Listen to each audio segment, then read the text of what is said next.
Good morning students. बेटा हमारा chapter 3 दो वरदान चला हुआ है बाल राम कथा का। तो उसमें आपने कल पढ़ा था कि जो राम के राज्याभिषेक की तैयारियां चल रही थी और उनके बारे में जब मंथरा को पता चला तो उन्होंने जा करके रानी कैकई को बताया, क्योंकि वह रानी कैकई की दासी थी। और रानी कैकई ने पहले तो खुशी जाहिर की और अपने गले का हार भी खुशी के कारण उसे दिया, लेकिन मंथरा उसके दिमाग में उल्टी भरती जा रही है कि यह आपके और भरत के खिलाफ षड्यंत्र है।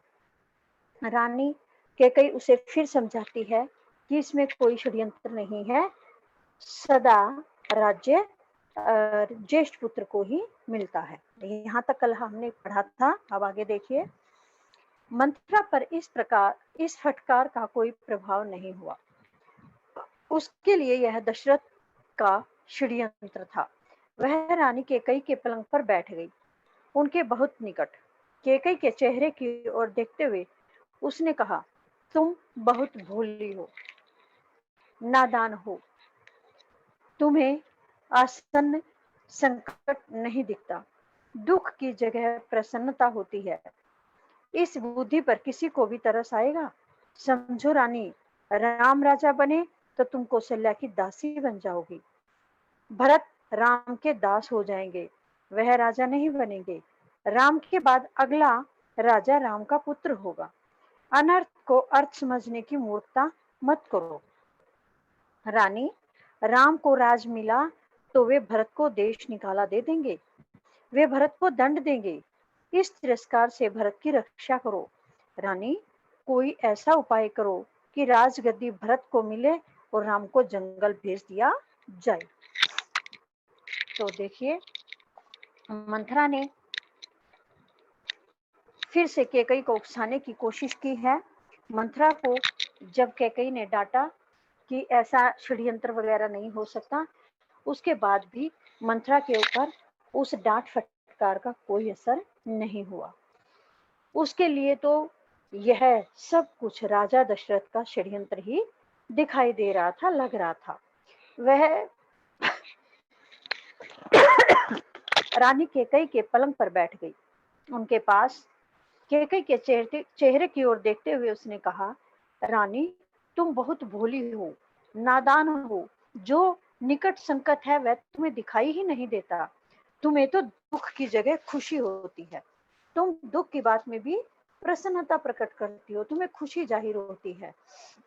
जो आप जैसी भोली रानी है उसकी बुद्धि पर किसी को भी तरस आ जाएगा। समझ लो रानी, यदि राम राजा बन गए तो तुम कौशल्या की दासी बन जाओगी और जो भरत है वे राम के दास बन जाएंगे। क्या बन जाएंगे? वे राम के दास बन जाएंगे, वे राजा नहीं बनेंगे। राजा कौन बनेगा? राम के बाद राम का पुत्र जो होगा वही राजा बनेगा। राम के बाद भरत कभी राजा नहीं बनेंगे। अनर्थ को अर्थ समझने की मूर्खता मत करो। जो अनर्थ हो रहा है, गलत हो रहा है, उसको ठीक समझने की मूर्खता मत करो। रानी, राम को यदि राज्य मिला तो वे क्या करेंगे? भरत को देश निकाला दे देंगे। राम को राज्य मिलेगा तो वे भरत को क्या करेंगे? देश निकाला दे देंगे। वे भरत को दंड भी देंगे। और इस जो तिरस्कार होगा भरत का, तो इस तिरस्कार से आप भरत की क्या करो? रक्षा करो। रानी, कोई ऐसा उपाय करो कि राजगद्दी तो भरत को मिल जाए और राम को जंगल भेज दिया जाए। रानी कैकई जितना पॉजिटिव सोच रही थी, मंथरा उसके दिमाग में उतनी ही नेगेटिव बातें डाल रही थी कि कुछ ऐसा करो कि भरत को राज्य मिल जाए और राम को जंगल भेज दिया जाए। कैकई पर मंथरा की बातों का असर होने लगा।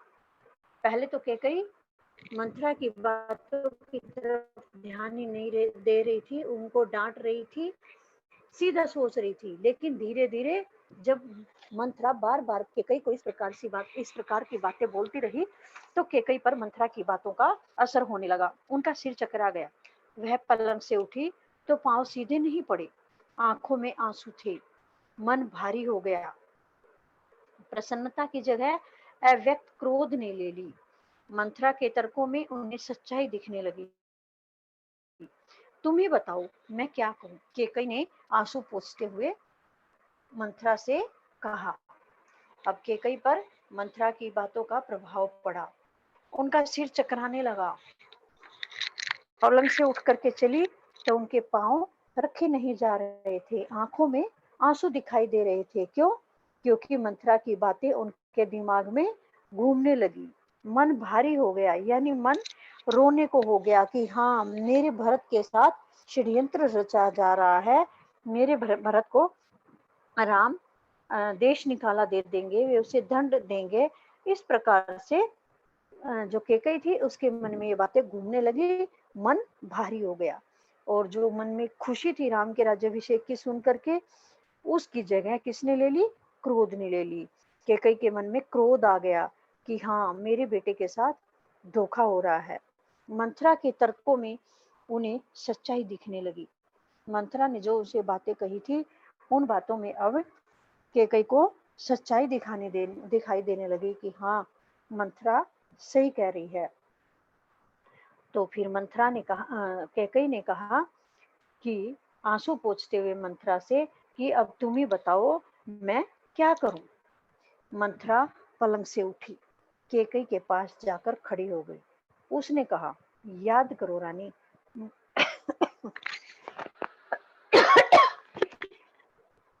याद करो रानी, महाराज दशरथ ने तुम्हें 2 वरदान दिए थे।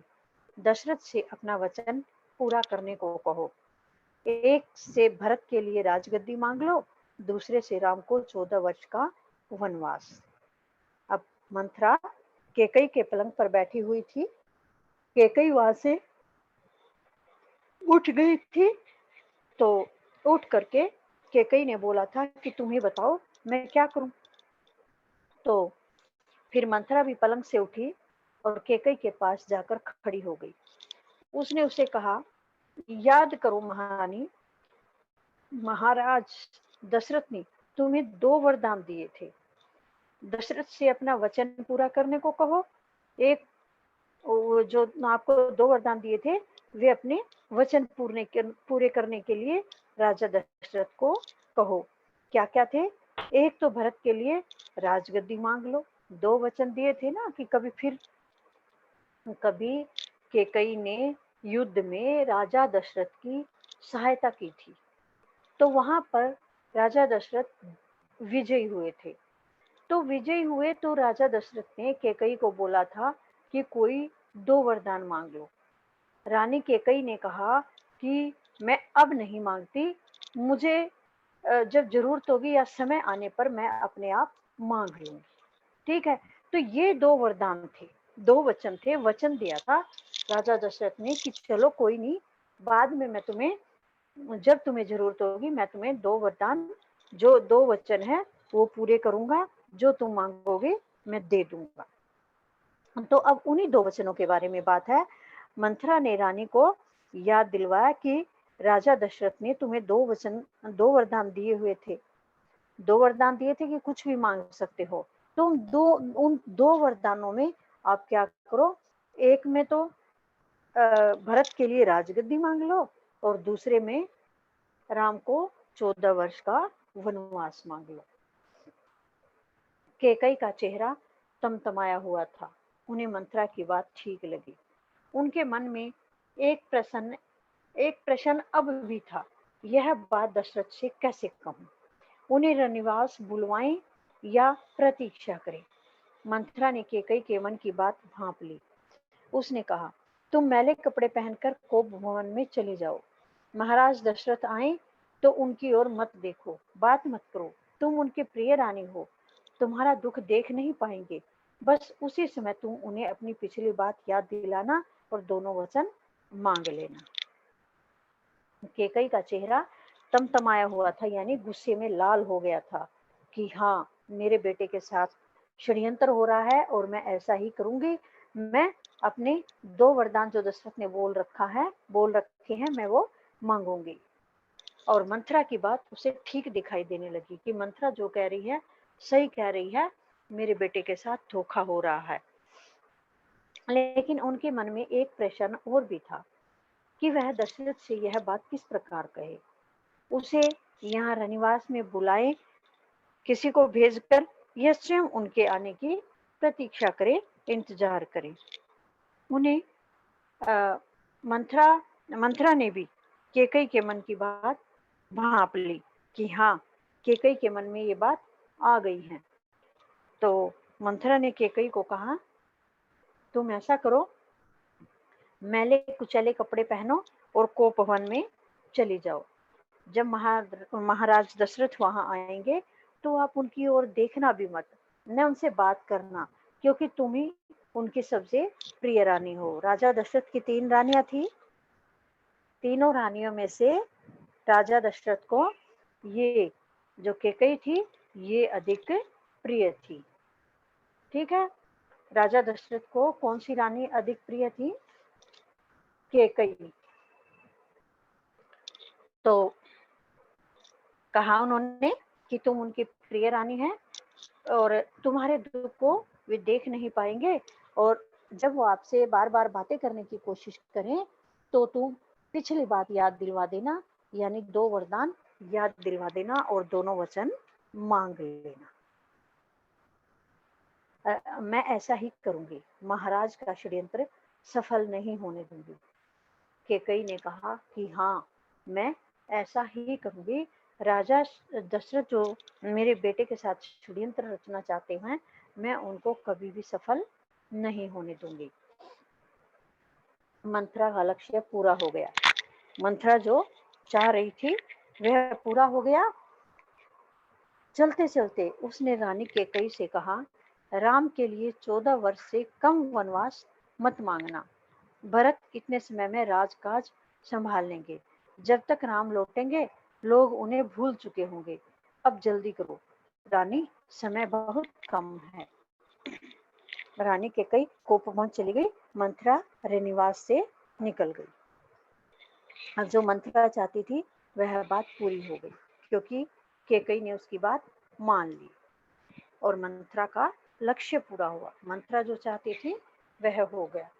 चलते चलते उसने रानी केकई से ये भी कहा कि हे रानी, तुम राम के लिए 14 वर्ष से कम वनवास मत मांगना, क्योंकि इतने में भरत राजकाज संभाल लेंगे एक तो, और दूसरा जब तक राम लौटेंगे तब तक लोग उन्हें भूल चुके होंगे। अब जल्दी करो रानी, समय बहुत कम है। तुम मैले कुचैले कपड़े पहन करके कोप भवन में चली जाओ।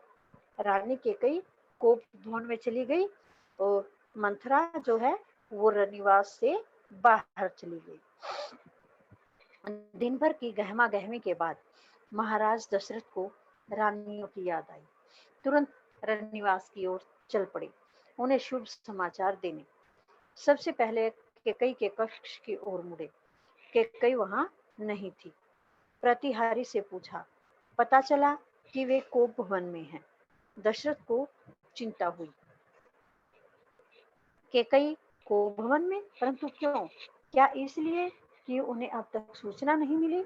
मैं उसे अवश्य मना लूंगा, दशरथ ने सोचा। दिन भर की गहमा गहमी जो चल रही थी, जो इनकी सभा चल रही थी, सभा में राम को राज्याभिषेक देने की बात हुई थी, या जो सजावट चल रही थी, अयोध्या सजती जा रही थी, तो इस सारी गहमा गहमी के बाद शाम को राजा दशरथ को अपनी रानियों की याद आई और वह तुरंत रनिवास की तरफ चल पड़ी यह शुभ समाचार देने के लिए। कौन सा शुभ समाचार? राम के राज्याभिषेक वाला। तो सबसे पहले वह केकई के कक्ष की ओर चल पड़ी, लेकिन वहां पर केकई दिखाई नहीं दी।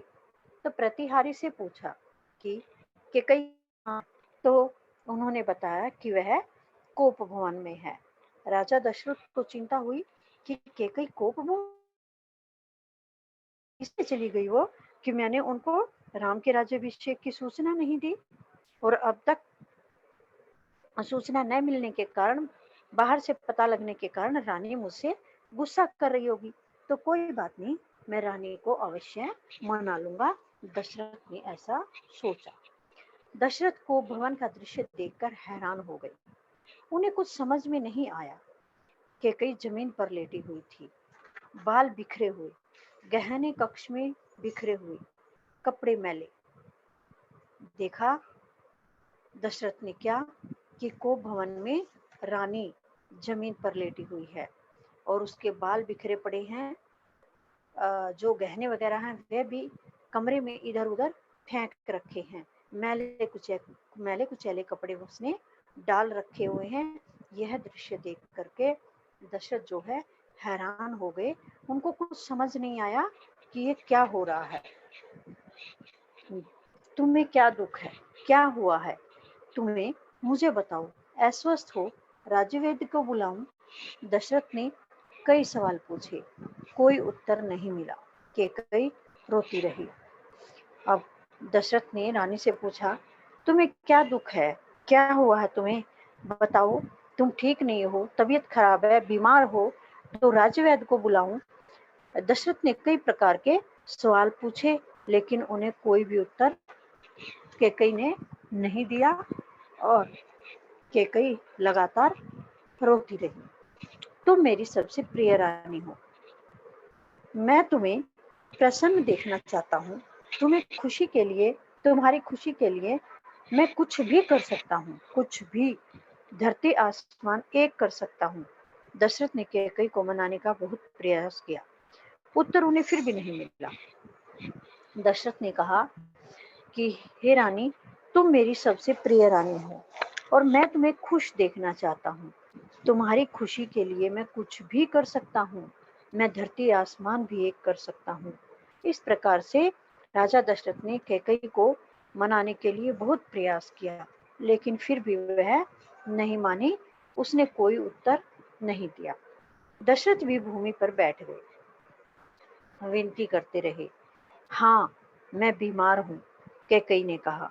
मैं अपनी बीमारी के संबंध में आपको बताऊंगी, लेकिन पहले आप एक वचन दें। मैं जो मांगू उसे पूरा करेंगे। दशरथ भी जब रानी कैकई नहीं मानी तो उनके साथ जमीन पर ही बैठ गए, बार बार विनती करते रहे। तो रानी कैकई एकदम से गुस्से में बोली, हाँ, मैं बीमार हूँ, अपनी बीमारी के बारे में आपको बताऊंगी, लेकिन पहले मुझे आप एक वचन देंगे कि मैं जो भी आपसे मांगूंगी आप उस वचन को पूरा करेंगे, वह मुझे देंगे। राजा ने तत्काल हामी भर दी। कहा, मैं राम की सौगंध खाकर कहता हूँ, तुम्हारी हर इच्छा पूरी करूंगा। महाराज दशरथ ने राम की सौगंध ली तो कैकई उठकर बैठ गई। राजा दशरथ ने उसी समय हाँ भर दी जब रानी कैकई ने कहा कि मैं जो भी मांगूंगी उसे आप पूरा करेंगे। यह बात सुनकर के राजा ने हाँ कर दी और कहा, मैं राम की सौगंध खाकर कहता हूँ, राम की कसम खाकर तुम्हें कहता हूँ कि तुम्हारी जो भी इच्छा होगी उसको मैं पूरी करूंगा। अब राजा दशरथ को इस बात का तो सपने में भी पता नहीं था कि यह इस प्रकार की कोई बातें मुझसे कहेगी। तो जैसे ही राम की सौगंध राजा दशरथ ने खाई तो कैकई उठकर बैठ गई, क्योंकि राम भी राजा दशरथ के सबसे प्रिय पुत्र थे। तो उनकी सौगंध खाते ही रानी उठकर बैठ गई कि अब ये मेरी बात मान लेंगे। तो आप बोली, आप मुझे 2 वरदान दीजिए। आप मुझे वे दोनों वरदान दीजिए जिनका संकल्प आपने वर्षों पहले रणभूमि में लिया था। महाराज दशरथ ने हामी भरी। कल सुबह राज्याभिषेक भरत का हो, राम का नहीं, कैकई ने कहा। दशरथ भौचक रह गए। उन पर वज्रपात सा हुआ। थोड़ा रुककर कैकई बोली, राम को 14 वर्ष का वनवास हो। जब रानी उठकर बैठ गई तो उन्होंने कहा राजा दशरथ को कि मुझे आप वे 2 वरदान दीजिए जिनका संकल्प आपने बहुत वर्षों पहले रणभूमि में, युद्ध भूमि में लिया था। महाराज दशरथ ने हाँ कर दी कि हाँ बोलिए कौन से वचन चाहिए। तो रानी ने कहा, कल सुबह राम का राज्याभिषेक नहीं होना चाहिए बल्कि भरत का राज्याभिषेक होना चाहिए। राजा दशरथ हैरान रह गए। उन पर जैसे पत्थर गिर गए, उन पर जैसे पत्थर गिर गए। थोड़ा रुक कर केकई फिर बोली, और राम को 14 वर्ष का वनवास होना चाहिए। क्या कहा? और राम को 14 वर्ष का वनवास होना चाहिए। भरत को कल राजा बनाना है और राम को 14 वर्ष के लिए वनवास में भेजना है। दशरथ का चेहरा सफेद पड़ गया, अवाक रह गए, सिर चकराने लगा, वे मूर्छित होकर गिर पड़े। क्या हुआ? दशरथ का चेहरा सफेद पड़ गया। दशरथ हैरान रह गए, जिसके बारे में दशरथ ने सोचा भी नहीं था। ऐसे वचन रानी कैकेयी ने दशरथ से मांग लिए। इस कारण दशरथ हैरान रह गए। उनका चेहरा अचानक से ऐसी बात सुनकर सफेद हो गया, उनका सिर चकराने लगा और वे मूर्छित होकर जमीन पर गिर पड़े। कुछ देर में राजा को होश आया, कैकेयी की ओर देखा, बड़े कातर भाव से बोले, यह तुम क्या कह रही हो? मुझे विश्वास नहीं होता कि मैंने सही सुना है। कैकेयी अड़ी रही। दशरथ कैकेयी की मांग को अस्वीकार करते रहे, अनर्थ बताते रहे। तब कैकेयी ने अंतिम हथियार चलाया। क्या हुआ? कुछ देर में राजा जैसे बेहोश हो गए थे, मूर्छित हो गए थे। तो इसके बाद राजा को कुछ समय बाद होश आया और उसने कैकेयी की तरफ देखा और बड़ी ही दया भाव से बोले, बड़ी ही दयालु दृष्टि से कि कैकेयी मेरे ऊपर दया कर लेगी। ऐसी कातर भाव से, दया वाली भाव से, दया दृष्टि से बोले, यह तुम क्या कह रही हो? मुझे विश्वास ही नहीं होता कि जो तुमने कहा है मैंने सही सुना हो। मुझे लगता है शायद मैंने गलत सुना है, तुमने ऐसा नहीं कहा है। लेकिन रानी कैकेयी अड़ी रही। दशरथ कैकेयी की बात को अस्वीकार करते रहे, मना करते रहे, उसको अनर्थ बताते रहे। लेकिन कैकेयी ने एक अपना अंतिम हथियार और चलाया। जब राजा दशरथ बार बार कैकेयी को समझाने का प्रयास कर रहे थे, तो कैकेयी ने एक अंतिम हथियार और चलाया। अपने वचन से पीछे हटना रघुकुल का अनादर है। आप चाहे तो ऐसा कर सकते हैं, पर तब आप दुनिया को मुंह दिखाने योग्य नहीं रहेंगे। रही मेरी बात, आप वरदान नहीं देंगे तो मैं विष पीकर आत्महत्या कर लूंगी। यह कलंक आपके माथे होगा।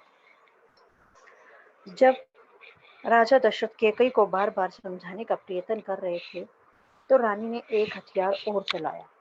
कहा, अपने वचन से पीछे हटना रघुकुल का अनादर करना है। यानी जो आपने मुझे वचन दिए थे, वरदान मांगने के लिए कहा था, अब आप उन वरदानों को मुझे नहीं दे रहे हो। अभी भी आपने राम की सौगंध खाकर मुझे कहा था कि जो वचन मांगने हैं मांग लीजिए, मैं दे दूंगा। लेकिन अब जो मैं मांग रही हूँ उसको आप नहीं मान रहे हैं, अपने वचन से पीछे हट रहे हैं, तो ये रघुकुल का अनादर है। क्योंकि रघुकुल की क्या रीत है? प्राण जाए पर वचन न जाए। क्या रीत है रघुकुल की? प्राण जाए पर वचन न जाए। लेकिन आप तो अपने वचनों से पीछे हट रहे हैं। आप चाहे तो ऐसा कर सकते हैं, आप मत मानिए इस बात को, लेकिन कल को आप दुनिया के सामने मुंह नहीं दिखा सकते, क्योंकि आप अपने वचनों से पीछे हट जाओगे। रघुकुल की जो रीत है उसका अनादर कर दोगे, उससे पीछे हट जाओगे। और दूसरी बात, मेरे विषय में जो बात है, तो यदि वरदान नहीं दोगे तो मैं क्या करूंगी? मैं जहर पी करके आत्महत्या कर लूंगी। और यह कलंक भी आपके ऊपर ही आएगा कि आपने मेरे वचन पूरे नहीं किए तो मैंने आत्महत्या कर ली। यह भी कलंक आपके माथे पर ही लगेगा। राजा दशरथ यह सुन नहीं सके, दोबारा बेहोश हो गए। रात भर बेसुध पड़े रहे। बीच बीच में होश आता वह कैकई को समझाते, गिड़गिड़ाते, धमकाते, डराते, पर कैकई टस से मस नहीं हुई। सारी रात इसी तरह बीत गई। राजा दशरथ रानी कैकई की यह बात सुन नहीं सके, फिर बेहोश हो गए। रात भर ऐसे ही बेहोश होते रहे। बीच बीच में कभी कभार होश आता। वह रानी कैकई को समझाने की कोशिश करते, उनके सामने गिड़गिड़ाते, प्रार्थना करते, कभी डराते, कभी धमकाते, लेकिन रानी कैकई जो थी वह टस से मस नहीं हुई, यानी अपने आप राजा दशरथ की बात मानने को तैयार ही नहीं थी, क्योंकि उसके दिमाग में तो किसकी बात छाई हुई थी? मंथरा की। सारी रात इसी प्रकार से निकल गई। राजा उनको मनाते रहे, समझाते रहे, लेकिन रानी कैकई जो है अपनी बात पर अड़ी रही। उसने 2 वरदान जो मांगे हैं उन्हीं बातों पर अड़ी रही। जो पाठ का नाम है 2 वरदान, यही 2 वरदान है। इस पाठ में इन्हीं का वर्णन है। एक तो भरत का राज्याभिषेक, राम का राज्याभिषेक न हो, भरत का राज्याभिषेक हो, और दूसरा राम के लिए 14 वर्ष का वनवास, क्योंकि राम 14 वर्ष वन में रहेंगे, तब तक जो भरत है वह प्रजा के चहेते हो जाएंगे और राज काज भी अच्छी तरह से करने लग जाएंगे, और जो राम है उसको जनता प्रजा भूल जाएगी। रानी ने ये सोचा था, और ये 2 वरदान थे जो पाठ का नाम है 2 वरदान।